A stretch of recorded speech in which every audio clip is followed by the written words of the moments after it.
BS5 is here with Alan Price. Prior to joining BSI Financial, he served as the Chief Business Development Officer at Round Point Financial Group, where he oversaw the company's sales and strategy. He also served as SVP and National Sales Executive for Service Links Capital Markets Group and SVP and Head of Business Development at NationStar Mortgage, where he led the company's MSR and subservicing acquisitions and was the SVP of Global Structured Finance and RMBS Trading at Bank of America. Thank you very much for joining us. Thank you. Thank you for having me. Appreciate it. What are your thoughts on recent action taken by the Fed, and do you think they'll benefit homeowners? I think the action taken by the Fed from now I know this may not be part of the question, I think from a testing perspective, and that might be out of scope here, I think we've been a little slow, candidly, but more specific to, I guess, the question, I think from a response to the financial community, I think the Fed's been on point. Again, everyone's going to have an opinion, and that's just the nature of our society.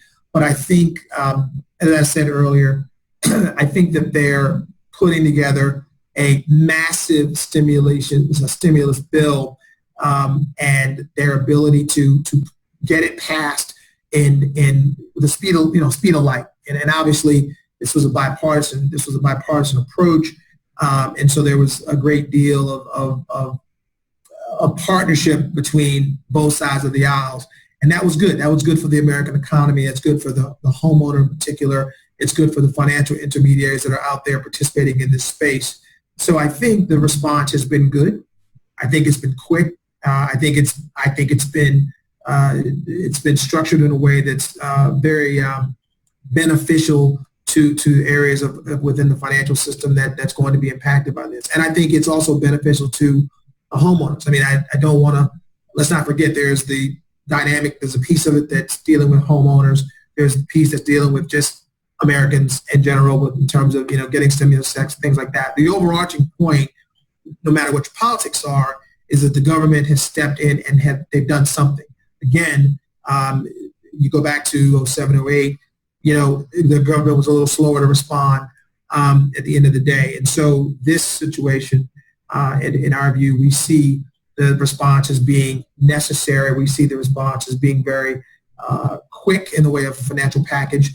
And we are pleased with the passage happening as quickly as it did. And then things being pushed out into the environment, the business environment that companies can leverage. Now, it's early, and we're having this interview now at the very, very beginning stages of the passage of the stimulus package. What we don't know, sitting here today at March 31st, is how does all that get executed downstream. So we're hopeful, we're optimistic that the execution of this stimulus package, whether it's impacting an institution or a homeowner or just an American citizen who's just leveraging a check, we're hoping that the execution of that is fairly seamless as well, but it's too early to know whether or not that is indeed the case. And so we're keeping our fingers crossed. Alan, thank you so much for your time today and sharing this great insight with us. All right. Well, thanks for having me. You have a good rest of the day and stay safe. You too. Thank you so much.